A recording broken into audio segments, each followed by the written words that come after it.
السلام علیکم دوستو، آپ دیکھ رہے اردو داستان۔ آئیے سنتے ہیں اردو ناول اباقہ، قسط نمبر 22۔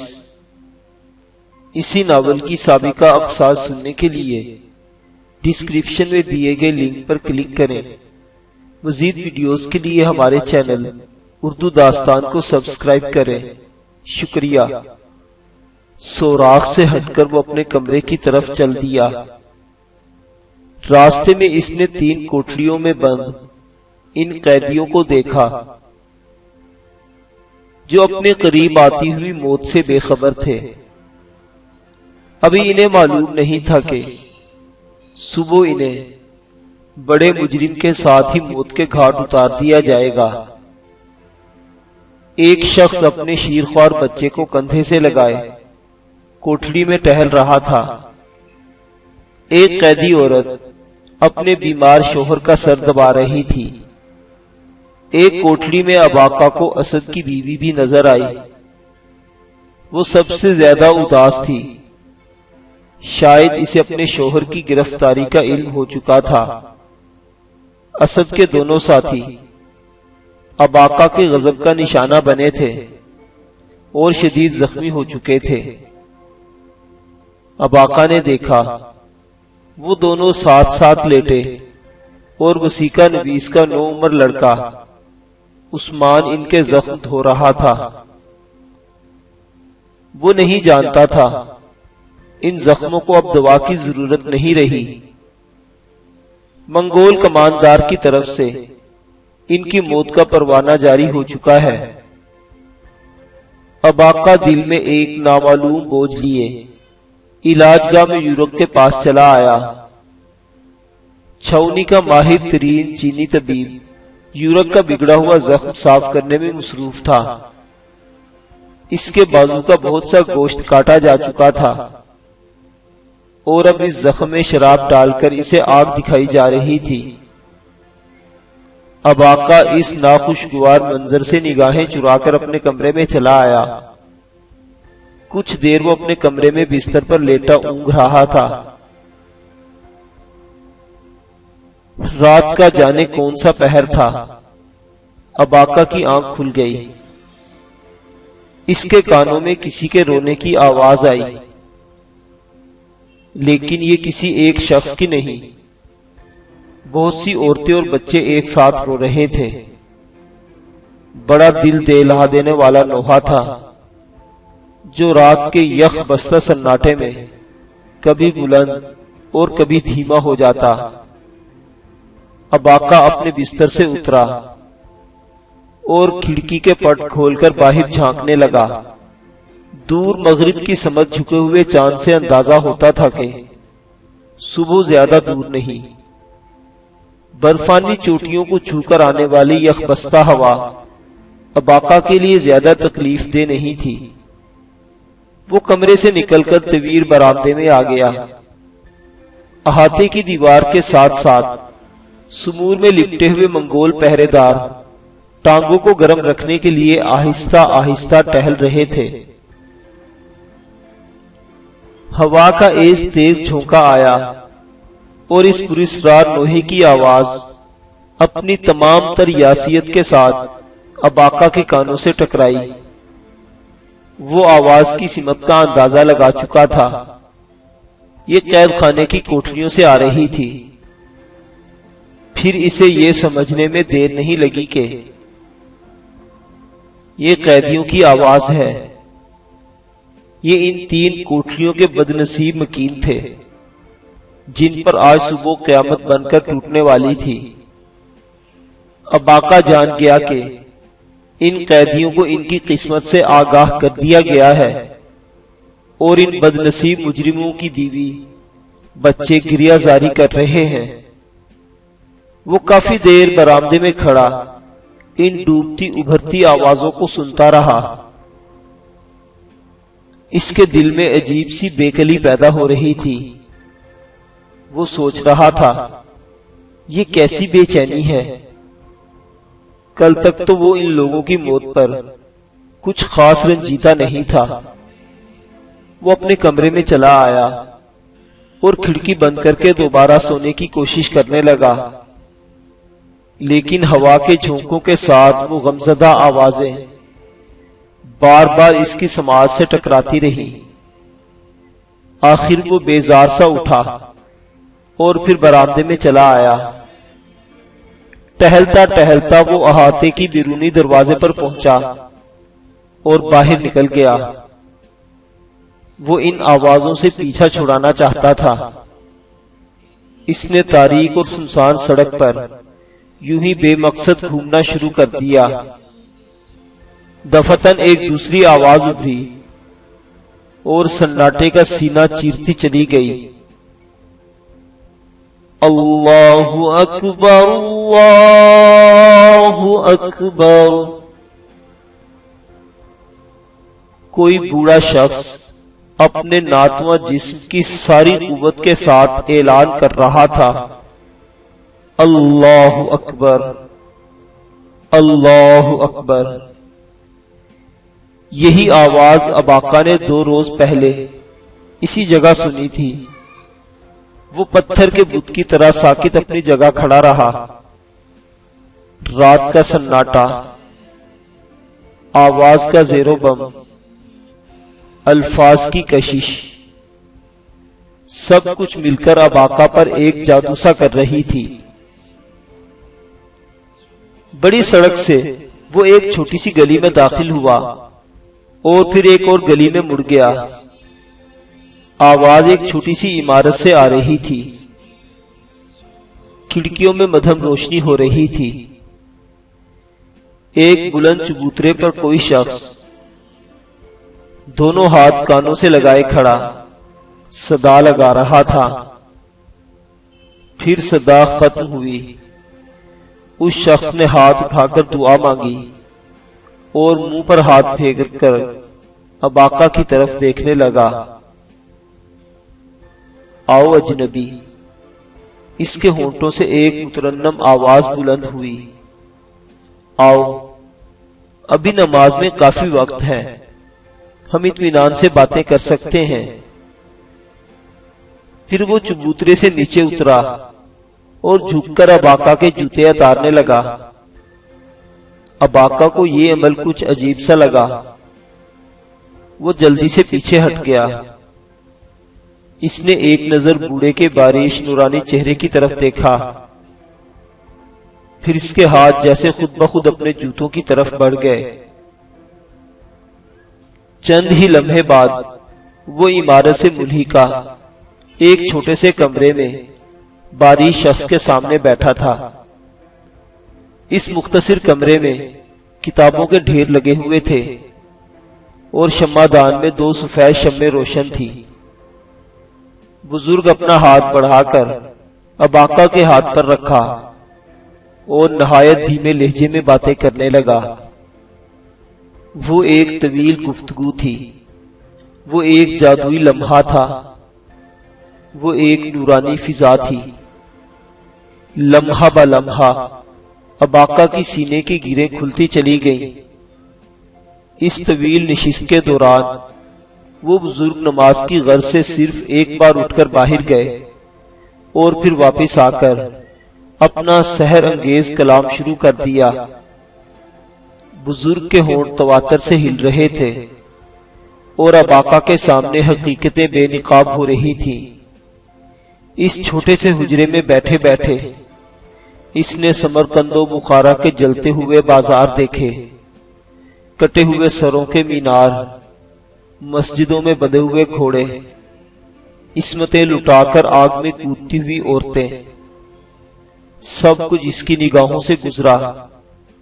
اس نے بغداد کے محلات میں خلافت عباسیہ کی جھلک دیکھی، محلات کی غلام گردشوں میں گونجتی سازشی سرگوشیاں سنی۔ شیر خوارزم جلال الدین کا اصل روپ اس کی آنکھوں کے سامنے آیا۔ وہ سنتا رہا، سنتا رہا، پھر ایک اس کی آنکھیں آپ دیدہ ہو گئیں، اس کی نگاہیں دھندلا اٹھی۔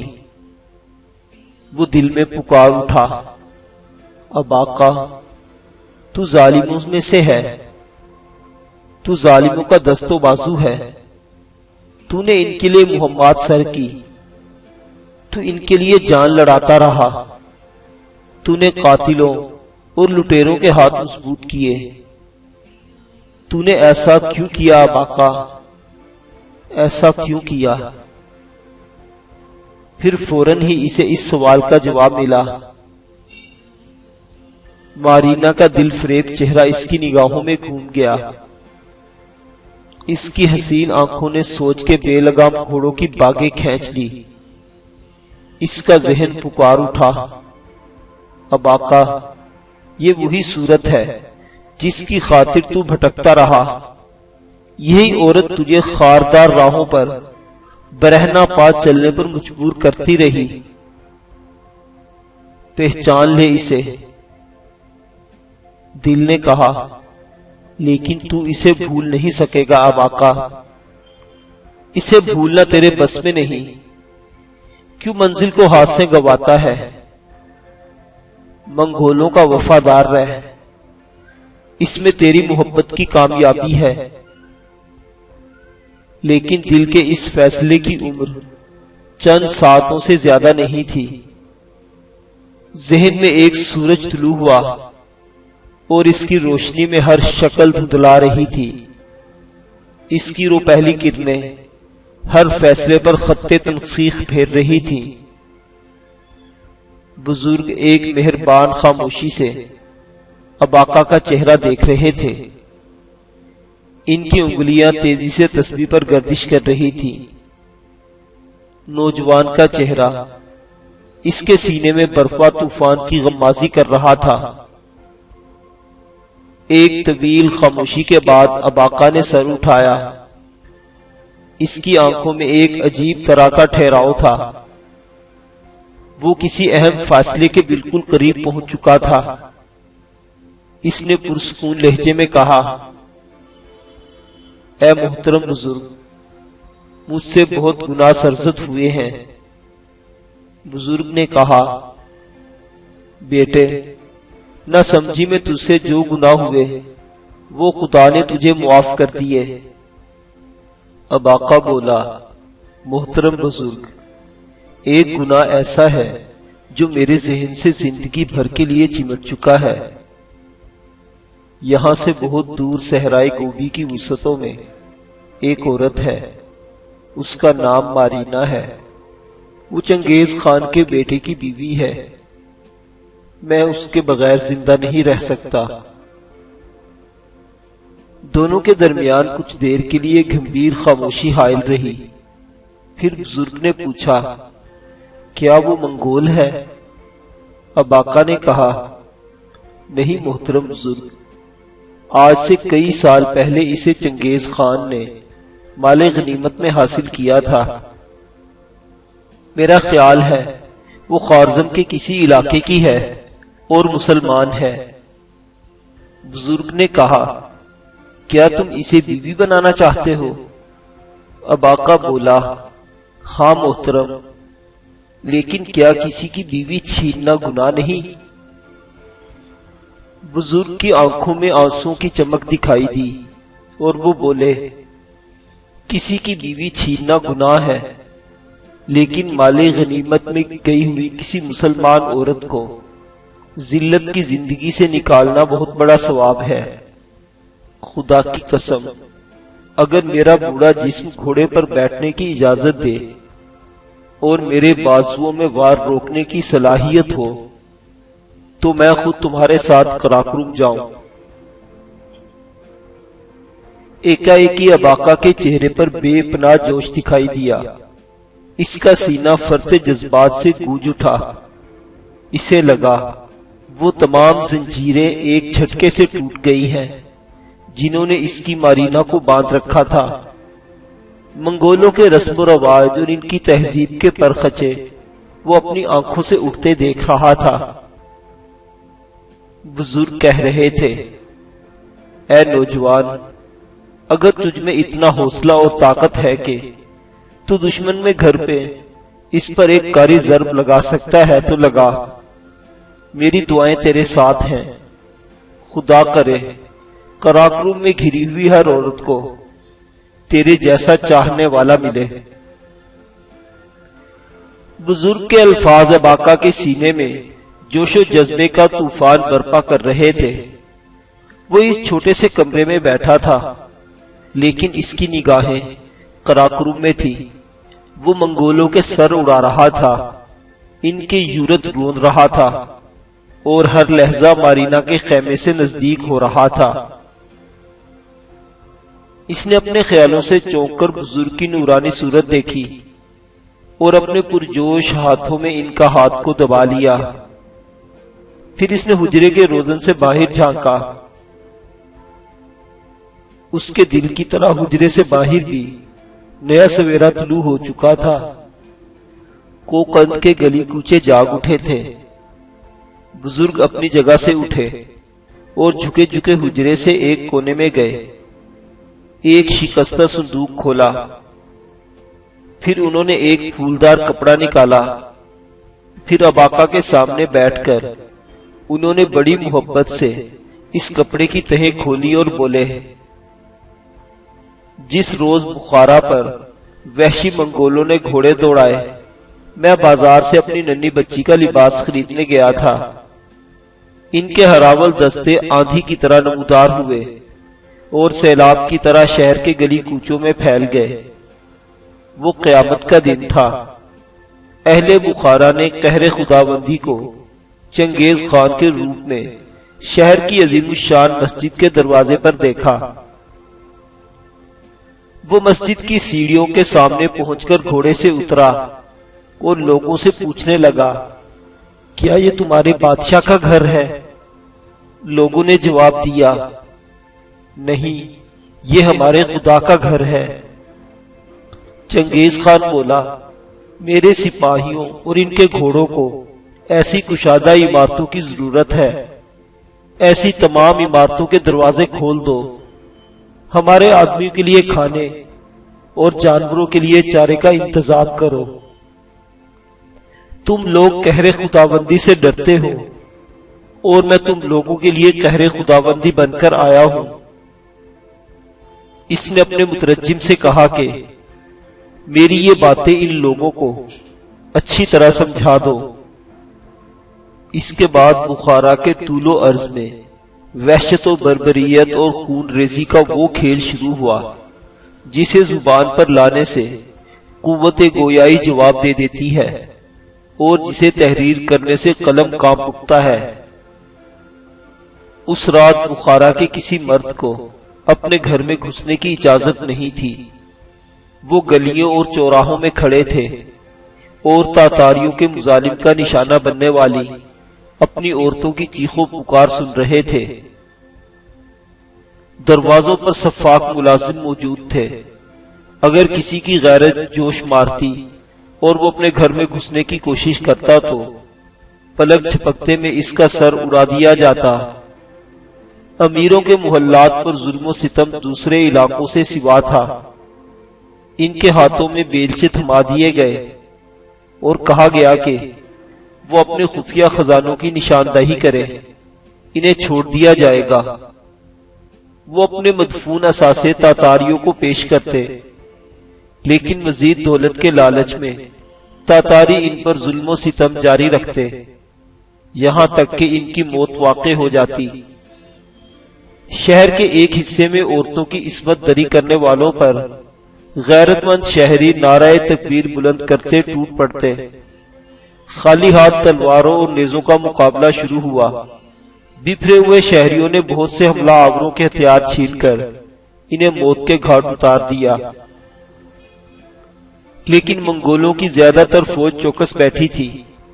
انہوں نے چند زوردار حملوں میں ہر طرف لاشیں بچھا دی۔ اس واقعے کے بعد انہوں نے غضب کے عالم میں ایسا قتل عام کیا کہ چند عورتوں کے سوا میدان صاف ہو گیا۔ انہوں نے ان عورتوں کے ہاتھوں میں رسیاں باندھ کر گھوڑوں کے ساتھ منسلک کیا اور سمرقند کی طرف روانہ ہو گئے۔ یہ عورتیں گھوڑوں کے ساتھ بھاگتی رہیں۔ جب کوئی عورت دم توڑ کر گر پڑتی تو خنجر کے ساتھ اس کی رسی کاٹ دی جاتی۔ ہاں، وہ قیامت کا دن تھا۔ میں جب شہر کے دھواں دار گلی کوچوں میں بھاگتا اپنے مکان پر پہنچا تو وہ آگ کے شعلوں پر تھا۔ میری ننھی بچی جس کے خوبصورت کپڑے میرے ہاتھوں میں تھے، مگر وہ کفن کا تقاضا کر رہی تھی۔ کسی منگول نے اسے نیزے میں پرو کر گھر کی دہلیز پر پھینک دیا تھا۔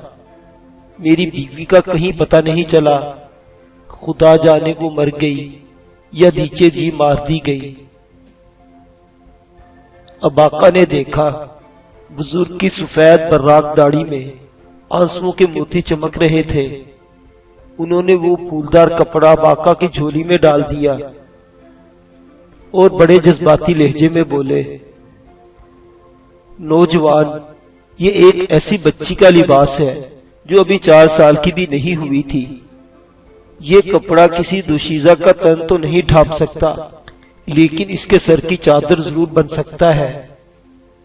اگر تم کسی مسلمان لڑکی کو قراقرم سے نکالنے میں کامیاب ہو گئے تو ایک باپ کی طرف سے ایک بیٹی کا سر ڈھانپ دینا۔ اب آقا نے بڑے احترام سے یہ کپڑا لے لیا اور اسے اپنی گردن سے لپیٹ کر ایک بل دے دیا۔ این اسی وقت بڑی سڑک کی طرف سے ملا جلا شور بلند ہوا۔ اب آقا خاموشی سے اس شور کی طرف متوجہ ہو گیا۔ میرا خیال ہے نوجوان، تم ان آوازوں پر غور کر رہے ہو۔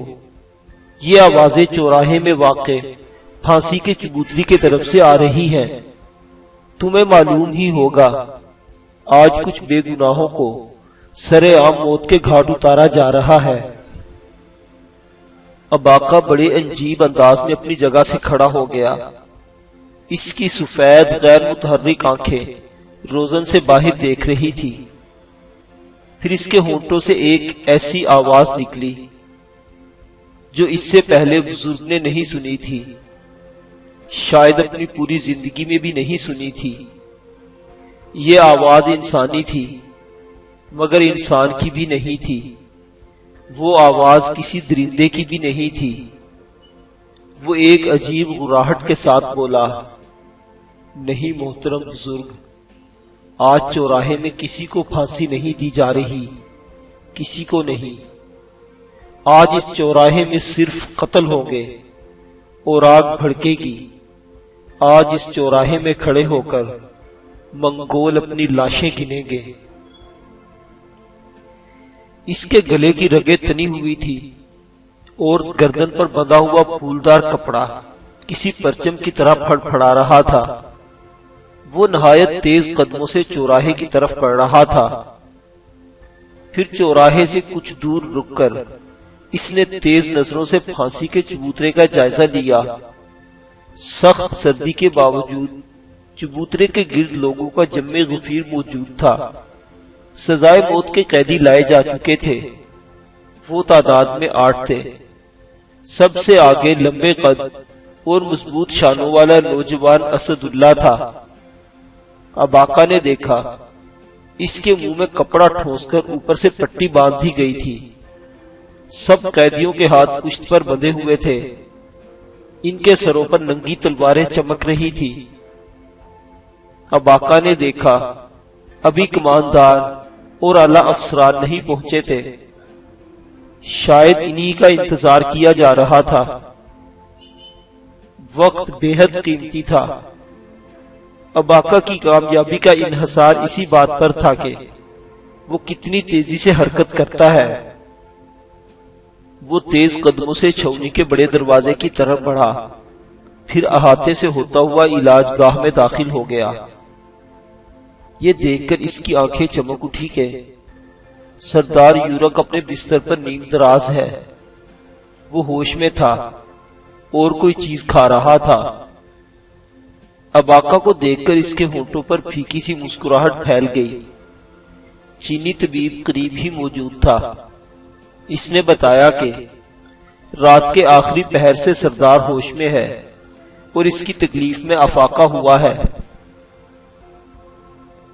اب آقا نے سوچا اس رات کا آخری پہر کتنا اہم تھا، اس کے لیے بھی اور سردار یورک کے لیے بھی۔ سردار یورک کو زندگی ملی تھی اور اس کی زندگی کا رخ متعین ہوا تھا۔ شاید یہ دونوں کام ایک ہی وقت اور ایک ہی لمحے میں ہونے تھے۔ اباقا یورک سے بہت کچھ کہنا چاہتا تھا، لیکن وقت بہت کم تھا۔ اس نے سردار سے کہا، سردار، اگر میں تمہیں ایک سفر پر چلنے کو کہوں تو تم ساتھ چل سکو گے؟ سردار یورک مسکرا کر بولا، جہاں تک مجھے یاد پڑتا ہے میں ٹانگوں سے چلا کرتا تھا، اور اگر میری ٹانگ بھی زخمی ہوتی تو میں تمہارا کہنا نہ ٹالتا۔ کہو کہاں جانا ہے؟ میں ابھی آتا ہوں سردار، اباقا بولا اور تیزی سے باہر نکل گیا۔ اب اس کا رخ قید خانے کی طرف تھا۔ کوٹھریوں کی طویل قطار کے سامنے پہنچ کر وہ ان 3 کوٹھریوں کے سامنے رک گیا جہاں قیامت صغریٰ برپا تھی۔ بچوں اور عورتوں کے رونے کی آواز سے کان پڑی آواز سنائی نہیں دیتی تھی۔ کئی عورتیں سلاخوں سے سر پٹک رہی تھی۔ ایک عورت فرش پر بے ہوش پڑی تھی۔ ایک شیر خوار بچہ آہنی جنگلہ تھامے بلک بلک کر رو رہا تھا۔ ماتم کنا مظلوموں کی بستی میں کوئی پرسہ دینے والا نہیں تھا۔ منگول پہرے دار اس لرزہ خیز منظر کو بڑی دلچسپی سے دیکھ رہے تھے۔ گاہے گاہے وہ کوئی فکرہ کہہ کر زیر لب مسکرانے لگتے۔ اباقا خاموشی سے ان عورتوں کو دیکھتا رہا جن کے مردوں کو موت کے گھاٹ اتارا جا رہا تھا۔ ان بچوں کو دیکھتا رہا جن کے سروں کے سائے سے محروم کیا جا رہا تھا۔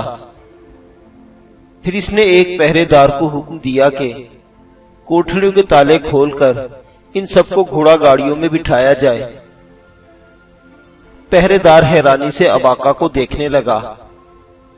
اباقا نے کہا، کماندار کے حکم مطابق ان سب کو پھانسی کا منظر دکھایا جائے گا۔ بات صفاقی کی تھی، فوراً منگول کی سمجھ میں آ گئی۔ اس نے جلدی سے چابیوں کا گچھا نکالا۔ 2 پہرے دار قریب کھڑی گھوڑا گاڑیوں کی طرف بڑھے۔ چند ہی لمحے بعد تلواروں کے سائے میں تمام عورتوں اور بچوں کو گھوڑا گاڑیوں میں سوار کیا جا چکا تھا۔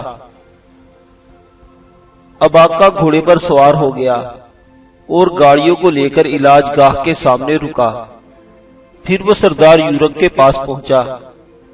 سردار یورک الجھی ہوئی نظروں سے اس کا چہرہ دیکھ رہا تھا۔ وہ محسوس کر رہا تھا کہ اباقا کوئی خطرناک کام کرنے جا رہا ہے۔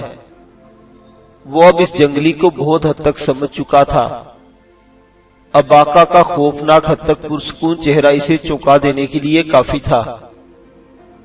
بہرحال وہ جانتا تھا کہ اس وقت اباقا کچھ نہیں بتائے گا۔